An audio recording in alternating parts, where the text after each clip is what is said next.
Hello everyone, कैसे हैं आप सभी? Are you doing good? So हम अब बायोलॉजी के लास्ट चैप्टर तक आ चुके हैं एंड हमारा लास्ट चैप्टर है natural resources. Before going to the natural resources की नेचुरल रिसोर्स क्या होते हैं, हम पहले ये समझते हैं कि हमारे अर्थ के कंपोनेंट कौन कौन से होते हैं। तो हमारी अर्थ को तीन अलग अलग पार्ट के अंदर डिवाइड किया जा सकता है। एक लिथोस्फीयर, एक हाइड्रोस्फीयर एंड थर्ड है एटमोस्फीयर।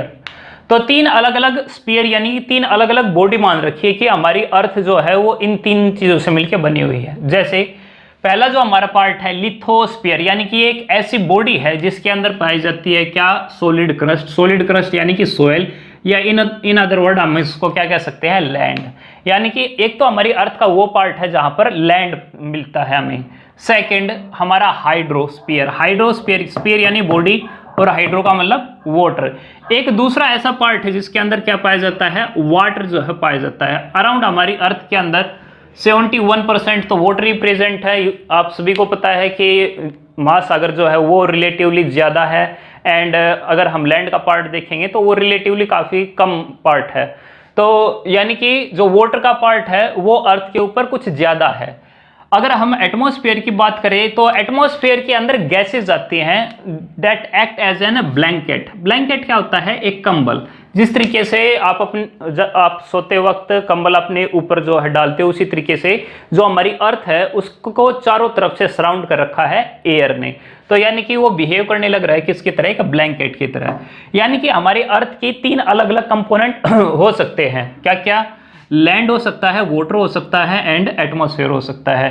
अगर ये तीनों अलग अलग यूनिट अगर इस तरीके से फंक्शन करे कि वहां पर लाइफ डेवलप होने लग जाए तो उसको हम कहने लग जाते हैं बायोस्फीयर। बायोस्फीयर का मतलब क्या है, एक ऐसा एरिया जहां पर लैंड, वाटर एंड एयर तीनों इस तरीके से इंटरेक्ट करे कि वहां पर लाइफ स्पोर्ट जो है वो होने लगे एंड वहां पर लाइफ जो है जनरेट हो सके।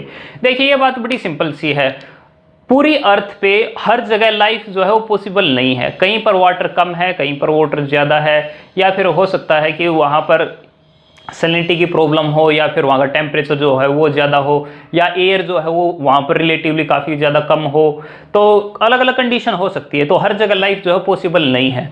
तो लाइफ पॉसिबल करने के लिए भी हमने एक स्फीयर मान रखा है अलग से, कौन सा, जिसको हम बोलते हैं बायोस्फीयर। तो अगर लाइफ सपोर्ट करने के लिए अलग अलग अगर सिस्टम की जरूरत है तो हम इनको दो अलग अलग कंपोनेंट के अंदर डिवाइड कर सकते हैं। क्या क्या? एक तो वो कंपोनेंट है जिसको हम कहते हैं लैंड और एयर, उसको हम कहते हैं ए बायोटिक। अब इसको आप पढ़ें ए और बायोटिक, ए को आप अलग से पढ़ें एंड बायोटिक को अलग से पढ़ें। ए का यहाँ पर क्या मतलब है, ए का मतलब है यहाँ पे नोट, और बायो का मतलब क्या है, बायो का मतलब लिविंग ऑर्गेनिज्म। इसका मतलब नॉन लिविंग ऑर्गेनिज्म कंपोनेंट। अब नॉन लिविंग बायोस्फीयर के अंदर क्या हो सकता है, नॉन लिविंग जैसे कि एयर है, जैसे कि लैंड है, वो क्या है, एक नॉन लिविंग कंपोनेंट है जो सपोर्ट करते हैं हमारी लाइफ को। दूसरा है बायोटिक कंपोनेंट, बायो आ गया, बायो का मतलब क्या है, लिविंग कंपोनेंट यानी कि लिविंग ऑर्गेनिज्म। तो इस कंपोनेंट के अंदर कौन आएंगे, जैसे कि प्लांट है, एनिमल है, माइक्रोब्स हैं, ये हमारे लिविंग कंपोनेंट के अंदर आएंगे। यानी कि बायोस्फीयर हम कहने लग रहे थे कि तीन अलग अलग कंपोनेंट आपस में इस तरीके से इंटरेक्ट करें कि वो लाइफ को सपोर्ट करें एंड उसके अंदर हम बायोटिक एंड एबायोटिक कंपोनेंट दो अलग अलग तरीके से कंसीडर कर सकते हैं। अब हमने ये जो बेसिक नॉलेज है वो पढ़ ली, लेकिन अब मेन चीज़ के ऊपर आते हैं, वो है हमारा नेचुरल रिसोर्सेज।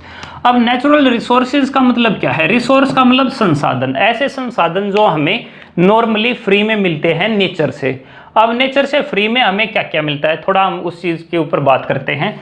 अगर हम बुक के अंदर डेफिनेशन देखें तो बुक के अकॉर्डिंगली ऐसी वैरायटीज ऑफ मटेरियल, वैरायटी है मटेरियल की जो हमें नेचर से मिलती है। और नेचर से कैसे मिलती है, बिल्कुल फ्री में मिलती है, ताकि हमारी जो बेसिक नीड जो है पूरी हो सके। जैसे एग्जाम्पल के तौर पर, क्या हमें नेचर से एयर नहीं मिलती, हमें सांस लेने के लिए ऑक्सीजन चाहिए ना।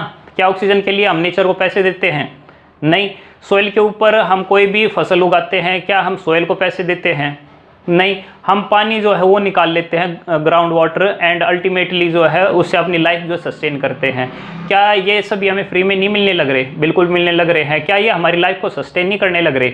बिल्कुल, इनके बिना तो हम सर्वाइव कर ही नहीं सकते। तो ये सभी क्या हैं, ये सभी नेचुरल रिसोर्सेज है, यानी कि ऐसे रिसोर्स जो हमें नेचर से मिलते हैं बिल्कुल फ्री में, एंड उससे हमारी बेसिक नीड जो है पूरी होती है। तो इसी वजह से क्या रखी है कि वो सभी वैरायटीज ऑफ मटेरियल जो हमें नेचर से मिलते हैं ताकि हमारी बेसिक नीड जो है पूरी हो सके। तो हमें एयर किस लिए चाहिए ताकि रेस्पिरेशन जो है वो उसके, वाटर किस वजह से चाहिए ताकि हमारी जो प्यास जो है वो खत्म हो सके। इसके अलावा सेल का जो साइटोप्लाज्म है उसके अंदर जो है काफ़ी वाटर प्रेजेंट हो जो एज एन सॉल्वेंट की तरह जो है एक्ट करे।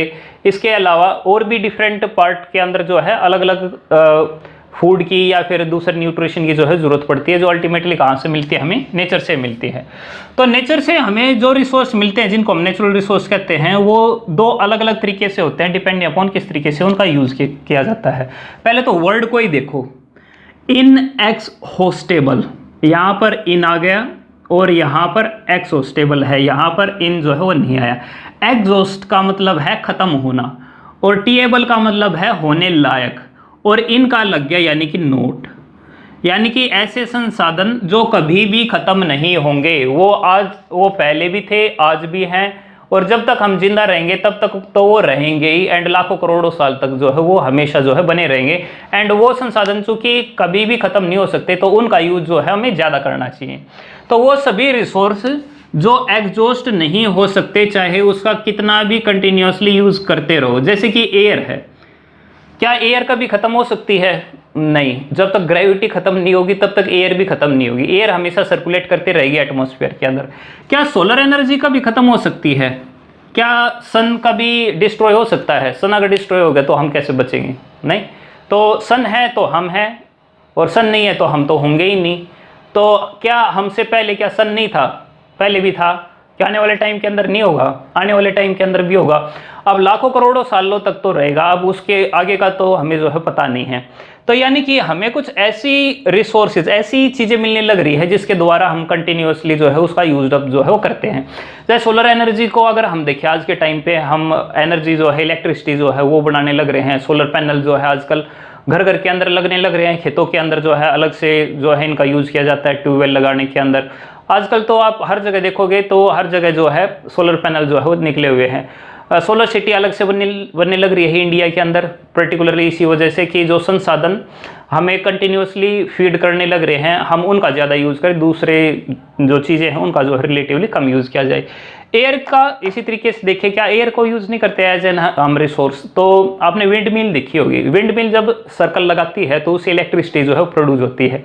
तो क्या विंड को हम यूज़ नहीं करने लग रहे? बिल्कुल हम करने लग रहे हैं। क्या कभी खत्म हो सकती है? नहीं, इनएग्जॉस्टेबल है, कंटिन्यूसली जो है हो रहेगी। दूसरा है एग्जॉस्टेबल, एक्सहोस्ट। एक्सहोस्ट का मतलब जो है जो खत्म हो जाए, टेबल यानी कि होने लायक, यानी कि ऐसी चीज जो खत्म हो सकती है। कैसे खत्म हो सकती है? अगर उसका कंटिन्यूसली यूज करते रहो बिना कोई सोचे समझे, यानी कि इनजुडिशली तरीके से अगर यूज करें तो बिल्कुल खत्म हो जाएगी। तो यानी कि ऐसे रिसोर्स जो लिमिटेड है, तो रिसोर्स कैसे हैं? लिमिटेड है, यानी ज़्यादा नहीं है, उनकी सप्लाई जो है कंटिन्यूस नहीं हो पाती। एंड अगर एक्सेसिव अगर यूज़ होते हैं तो वो एग्जॉस्ट जो है वो हो सकते हैं, यानी ख़त्म हो सकते हैं। अब इसके अंदर भी दो कैटेगरी है, एक रिन्यूएबल और एक है नॉन रिन्यूएबल रिसोर्सेज। रिन्यू का मतलब क्या है? रिन्यू का मतलब आप अगर उसका अभी अगर यूज़ करो एंड फिर वो अल्टीमेटली जो है वो ख़त्म हो जाए तो थोड़े से रीजनल टाइम के बाद जो है वो दोबारा से जो है वो चीज़ हमें दोबारा से जो है वो मिल जाएगी। जैसे कि ग्राउंड वाटर है, अगर ग्राउंड वाटर आप कभी आप ख़त्म कर दो एंड उसके बाद जो है आप खोदना बंद कर दें तो कुछ टाइम के बाद जो है बारिश जो है वो होने स्टार्ट होगी और ग्राउंड वाटर जो फिर दोबारा से फिल हो जाएगा। यानी रीजनल टाइम के अंदर जो है वाटर टेबल फिर दोबारा से रिकवर जो है वो हो सकती है।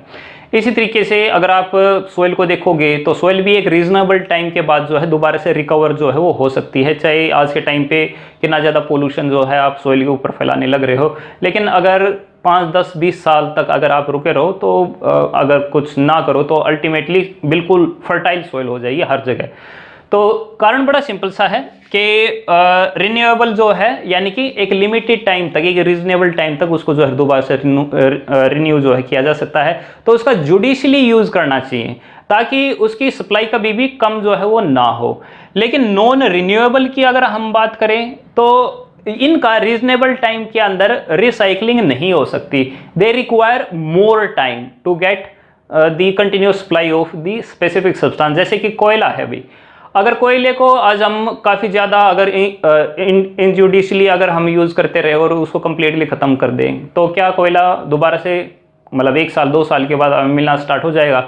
नहीं, उसके लिए तो लाखों करोड़ों साल लगते हैं। तो वो हमें नहीं मिलेगा। पेट्रोल डीजल है, क्या हमें ऐसे ही मिल जाएंगे? नहीं, उसके लिए भी लाखों करोड़ों साल जो है वो लगते हैं। तो व्हाट इट मीन्स कि रिन्यूएबल नॉन रिन्यूएबल रिसोर्स ऐसे रिसोर्स है जो रीजनेबल टाइम के बाद ही हमें मिल सकते हैं, यानी कि काफ़ी लंबे टाइम के बाद जो है मिल सकते हैं। तो इनका जुडिशली यूज़ ही करना चाहिए ताकि कंटिन्यूस इनका यूज़ जो है वो हो सके, नहीं तो सप्लाई जो है ख़त्म हो जाएगी एंड काफ़ी ज़्यादा हमें सालों तक वेट करना पड़ेगा। ताकि वेट क्या, हम तो मर ही जाएंगे, हमारी जो अगली जनरेशन जो है वो उनका यूज़ कर पाएगी।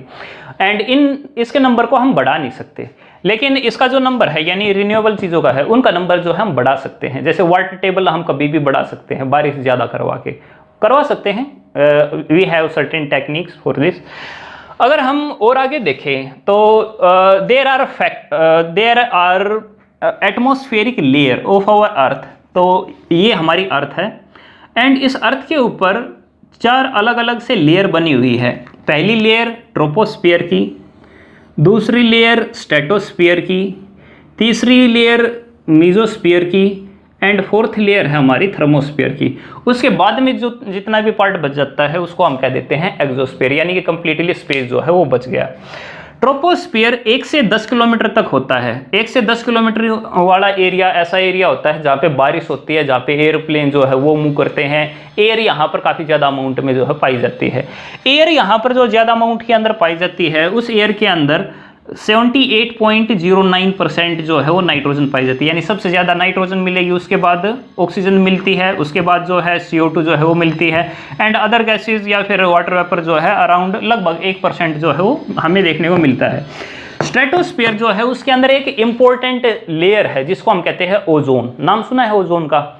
ओजोन लेयर एक ऐसी लेयर है जो यूवी रेडिएशन जो कि सन से आने लग रहे हैं उसको एब्जॉर्ब करती है और हमारे अर्थ सरफेस तक नहीं पहुंचने देती।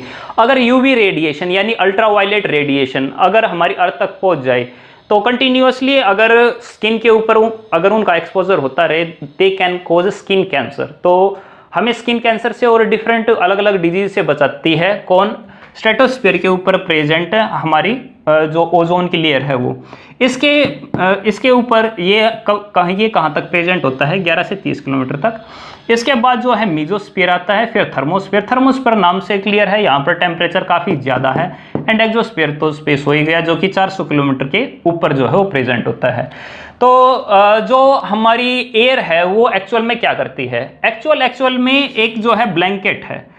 तो ब्लैंकेट के होने का फ़ायदा क्या है? देखिए, अगर कोई बड़ी सी उल्का आती है और हमारी अर्थ के जैसी एटमॉस्फेयर के कांटेक्ट में आती है तो वो जलने लग जाती है और जल के जब तक वो सरफेस तक पहुंचती है तब तक तो उसका जो है चूरा बन चुका होता है, कंप्लीटली ऐश के अंदर जो है वो कन्वर्ट हो जाती है। क्या हो अगर ये हमारी ब्लैंकेट ना हो और जो उल्का जो है वो डायरेक्टली हमारी अर्थ से अगर टकराए तो वो जो है हमारी अर्थ पर ज़्यादा नुकसान पहुंचाएगी और अर्थ पे अगर ज़्यादा नुकसान पहुंचाएगी तो हमारे ऊपर भी एंड हमारी लाइफ जो है ज़्यादा थ्रेटन्ड होगी। तो व्हाट इट मीन्स कि जो एटमॉस्फेयर है वो बाहर से जो भी चीज़ आने लग रही है उससे हमको बचाने लग रही है। यूवी रेडिएशन जो है उससे भी हमें बचाने लग रही है।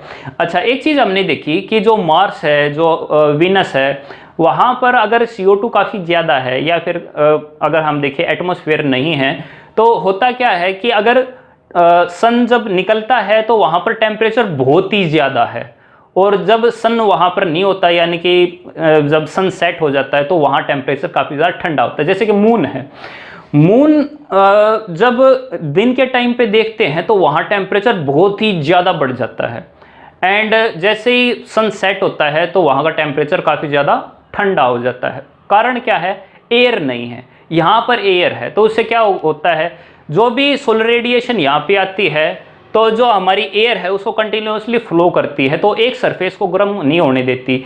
एक जो सरफेस गर्म होता है उसके ऊपर कंटिन्यूअसली एयर जो है चलती रहती है, जिसकी वजह से जो टेम्परेचर है वो स्प्रेड हो जाता है, जिसकी वजह से एक एवरेज टेम्परेचर जो है हमारी अर्थ के ऊपर बन पाता है। हम इसको अलग तरीके से ग्रीन हाउस इफेक्ट भी कहते हैं। तो रात के टाइम पे काफ़ी ज़्यादा ठंड नहीं होती और दिन के टाइम पे काफ़ी ज़्यादा गर्मी जो है वो नहीं होती। आपको लगती होगी आज के टाइम पे कि काफ़ी ज़्यादा गर्मी है, बट अगर एयर अगर बिल्कुल भी ना चले तो ये गर्मी बहुत ही ज़्यादा बढ़ जाएगी। ठीक है, आई थिंक आपको क्लियर हो गया होगा। तो टेम्परेचर को मेंटेन करने के लिए ज़रूरी होती है कि जो फ्लो है एयर का वो कंटिन्यूसली होते रहे। एयर फ्लो क्यों होती है? एयर फ्लो इस वजह से होती है क्योंकि डिफरेंशियल हीटिंग है, यानी कि जो हीट जो है वो लैंड पे कुछ ज़्यादा है और वाटर पे रिलेटिवली कम होती है। हम इसको night breeze and day breeze की फॉर्म में जो है देख सकते हैं। जो वाटर है वो लेट गर्म होता है और लेट ठंडा होता है, लेकिन जो लैंड जो है वो जल्दी ठंडा हो जाता है और जल्दी ही गर्म हो जाता है। जैसे कि दिन के टाइम पे जैसे ही सोलर रेडिएशन गिरती है, तो सोलर रेडिएशन तो वाटर के ऊपर गिरती है। लेट्स से ये वाटर है, सोलर रेडिएशन वाटर के भी ऊपर गिरती है और लैंड के भी ऊपर गिरती है, लेकिन लैंड जो है वो काफ़ी जल्दी गर्म हो जाता है। एंड चूंकि वो काफ़ी जल्दी गर्म हो जाता है तो उसके आसपास की एयर जो है कंटिन्यूसली ऊपर की तरफ जो है फ्लो करती है। जब वो ऊपर की तरफ फ्लो करती है तो यहाँ पर प्रेशर बन जाता है लो एयर प्रेशर, और जब लो प्रेशर एयर बनता है तो यहाँ की जो एयर है, यानी जो यहाँ की जो सी है या वाटर है, वहाँ की एयर कंटिन्यूस फ्लो करती है किस साइड? लैंड के साइड, और यहाँ की एयर कंटिन्यूसली ऊपर की तरफ जो है वो जाती रहती है। तो जो फ्लो है किसका? विंड का, वो कहाँ से कहाँ होने लग रहा है? वाटर टू लैंड की तरफ होने लग रहा है। कब? During the day time. लेकिन जैसे ये रात होती है तो रात के टाइम पे क्या होता है? सन तो है नहीं, अगर सन नहीं होगा तो जो कंटिन्यूसली सनलाइट गिरने लग रही थी लैंड के ऊपर, इसके ऊपर, वो तो इनके ऊपर नहीं गिरेगी। तो क्या होगा? ठंडा जो है ये होने लग जाएगा, ये भी ठंडा होने लग जाएगा। लेकिन वाटर के अंदर मॉलिक्यूल दूर दूर है तो इस वजह से ये ठंडे भी जो है रिलेटिवली कम होते हैं, यानी कि टाइम लगता है इसको ज़्यादा। लेकिन लैंड जो है वो जल्दी ठंडा हो जाता है। एंड जब ये जल्दी ठंडा हो जाता है तो उससे क्या होता है कि यहाँ की एयर तो जो है यहाँ पर जो एरिया बन जाता है वो लो प्रेशर का बन जाता है। लो प्रेशर एरिया जो है वो बन जाता है एंड यहाँ हाई प्रेशर का बनता है, जिससे एयर जो है यहाँ पर पास होती है, यानी कि कहाँ से कहाँ? लैंड से पास होती है, कहाँ पर? वाटर की तरफ पास जो है वो होने लग जाती है, और वाटर से जो एयर जो है वो ऊपर की तरफ जो है जाने लग जाती है, क्योंकि लैंड जो है वो जल्दी से ठंडा जो है वो हो गया। तो उस वजह से नाइट ब्रीज कहाँ से कहाँ होती है? लैंड से वाटर की तरफ, और जो डे ब्रीज है वो कहाँ से कहाँ होती है? वाटर से लैंड की तरफ होती है। आई थिंक ये चीज़ जो है आपको समझ में आ गई होगी। हम इसको अलग से जो है वो भी लिख सकते हैं, air movement in coastal area. तो इसके अंदर हम क्या क्या बता सकते हैं? पहले तो हमें ये बताना पड़ेगा कि डे होने लग रहा है या नाइट। तो हम कह सकते हैं during day time. Day time के अंदर क्या होता है? जो सनलाइट है fall on water as well as land, दोनों के ऊपर गिरेगी भाई, ठीक है। Land will become hotter than water in very या फिर in less time, hence land air go upward and make, क्या बना देगा भाई? And make low air pressure area, कहाँ पे? In over land. उससे क्या होगा? जो सी की एयर है फ्लो फ्रॉम सी टू, कहाँ से कहाँ फ्लो होगी भाई? सी टू लैंड, यानी कि हाई प्रेशर से। तो हाई प्रेशर एरिया से जो लो प्रेशर एरिया है उसके अंदर जो है फ्लो होगी। ठीक है, क्लियर है भाई? रात के टाइम पे during night time, during NIGST, during night time. Night time क्या होगा? सनलाइट क्या फॉल होगी वाटर और इसके ऊपर? नहीं। तो during night time sunlight not या फिर will not fall on water as well as land.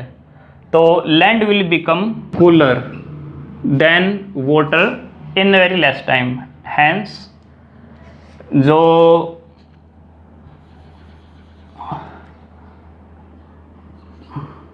C air है go upward and low pressure created over sea, यानी समुद्र के पास जो है वो ज़्यादा इकट्ठा हो जाएगा। एंड जो फिर लैंड की एयर है, land air flow from land to किसकी तरफ फ्लो करेगी? सी की तरफ जो है फ्लो करेगी। सिंपल है ना? अगर एक चीज़ याद है तो दूसरी तो हो ही जाएगी, तो इसमें तो कोई दिक्कत है नहीं। एक छोटा सा टॉपिक जो है वो और हम कर सकते हैं यहाँ पे, वो क्या है? रेन का। रेन क्या होती है? तो मैं एक बार इसको रब कर देता हूँ। रेन क्या है? Rain falling of water droplet after condensation and cooling down of water vapor।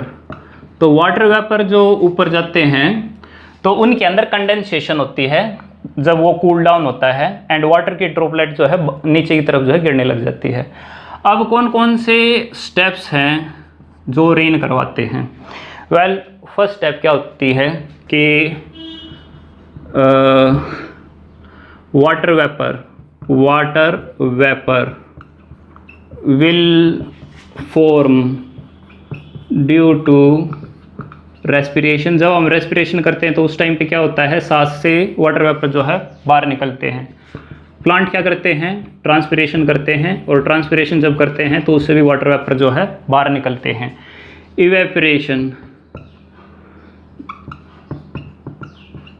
Of सी या फिर कोई भी वाटर बॉडी हो सकती है, कोई भी वाटर बॉडी जो है उससे जब सनलाइट वहाँ पे गिरेगी तो वाटर वेपर जो है बाहर निकलेंगे। वाटर वेपर बाहर निकलेंगे तो क्या बनेंगे? वो वाटर वेपर बाहर निकलेंगे तो वो ऊपर की तरफ जाएंगे। जो वाटर वेपर है will go upward and cool down, ठंडे जो है वो होने लग जाएंगे, एंड कूल डाउन। ठीक है। Next point, smoke and dust